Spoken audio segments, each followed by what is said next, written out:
Hello students. मुझे उम्मीद है आप सभी अच्छे होंगे। जैसा कि आप सभी स्टूडेंट्स को पता है, मैं आपको क्लास 12th अकाउंटेंसी पढ़ा रहा हूं और अकाउंटेंसी के अंदर भी मैं आपको part B analysis of financial statement बहुत ही डिटेल में पढ़ा रहा हूं। उसके अंदर मैं आपको चैप्टर अकाउंटिंग रेशो पढ़ा रहा हूं। पिछली वीडियो के अंदर मैंने प्रोप्राइटरी रेशो कंप्लीट कर दिया था। इस वीडियो के अंदर टीएस ग्रेवाल के अंदर दो क्वेश्चन दिए गए हैं जो कि कंबाइंड है, मतलब उसके अंदर आपको प्रोप्राइटरी रेशो भी निकालनी है, टोटल एसेट टू डेप्ट रेशो भी निकालनी है और डेप्ट टू इक्विटी रेशो भी निकालनी है। तो क्वेश्चन आपकी स्क्रीन के ऊपर ये रहा। पहले क्वेश्चन को अच्छे से रीड करेंगे, फिर क्वेश्चन को सोल्व करेंगे। तो पढ़ लेते हैं क्वेश्चन को। Calculation of dept to equity ratio, proprietary ratio and total asset to डेप्ट ratio. From the following information calculate A proprietary ratio, B dept to equity ratio, C total asset to डेप्ट ratio. तो हमें ये तीन ratio निकालनी है। इसके अंदर इंफॉर्मेशन देख लेते हैं क्या क्या गिवन है। Current assets 40 lakh, long term borrowings 15 lakh, non current assets 40 lakh, current liabilities 20 lakh, long term provisions 25 lakh. तो हमें यहां पर ये पांच डाटा दिए गए हैं। इस तरह के क्वेश्चन भी आपको पेपर में देखने को मिल सकते हैं। सबसे पहले तो आपको इन तीनों के फॉर्मूले पता होने चाहिए। डेप्ट टू इक्विटी रेशियो का फॉर्मूला होता है डेप्ट अपॉन में इक्विटी, मतलब लॉन्ग टर्म डेप्ट अपॉन में share holder fund. Proprietary ratio का फॉर्मूला होता है शेयर होल्डर फंड अपॉन में total asset. Total asset to डेप्ट रेशियो का फॉर्मूला होता है टोटल एसेट अपॉन में डेप्ट, मतलब टोटल एसेट अपॉन में लॉन्ग टर्म डेप्ट।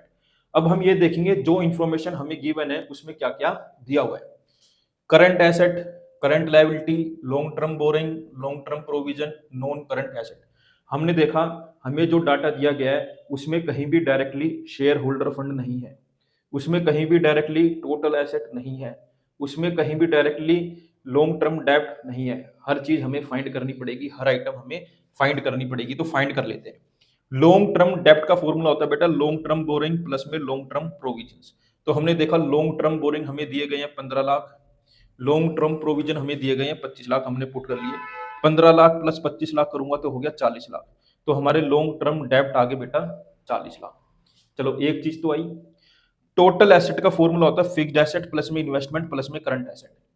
तो हमने देखा नॉन करंट एसेट, बेटा नॉन करंट एसेट कोई फिक्स्ड एसेट बोलते हैं, जो कि हमें दी गई है 40 लाख, मैंने पुट कर ली। इन्वेस्टमेंट हमें क्वेश्चन में पढ़ लिया, कहीं नहीं दी गई तो जीरो पुट कर ली। करंट एसेट शुरू में ही दी गई थी 40 लाख, मैंने पुट कर ली।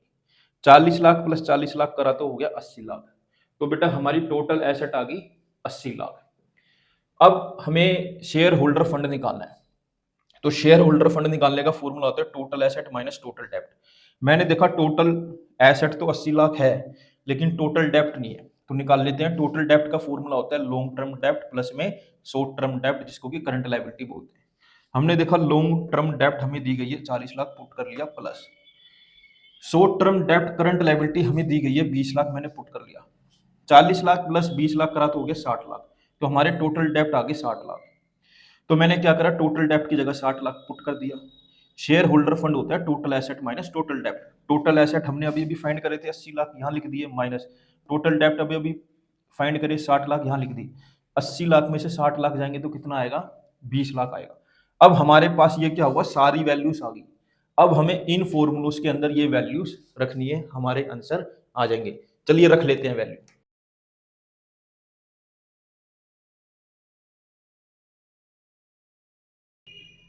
प्रोप्राइटरी रेशो के अंदर भी वैल्यू रख लेते हैं।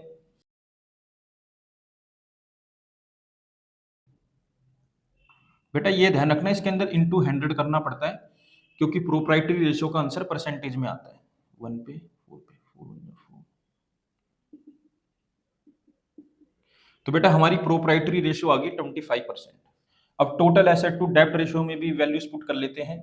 टोटल एसेट हमें दी गई है 80 लाख, मतलब हमने फाइंड करी है 80 लाख, और लॉन्ग टर्म डेप्ट भी हमने फाइंड करे हैं 40 लाख। 4 × 4 4 तो हमारी टोटल एसेट टू डेप्थ रेशो आई 2:1। आपने देखा कैसे मैंने इस क्वेश्चन को सोल्व करा। हमें सिर्फ 5 डाटा दिए गए थे, 5 डाटा के बिहार पर हमने 3 रेशो फाइंड करके दिखा दी। डेप्ट टू इक्विटी रेशो आई 2:1, प्रोप्राइटरी रेशो आई 25%, टोटल एसेट टू डेब्ट रेशियो बाई 2:1। मुझे उम्मीद है आपको ये क्वेश्चन जरूर समझ आया होगा। इसका स्क्रीनशॉट ले लो, मेरे साथ ऐसे ही जुड़े रहो, मैं आगे भी आपके लिए ऐसे ही अच्छी अच्छी वीडियो लाता रहूंगा। Thank you for watching.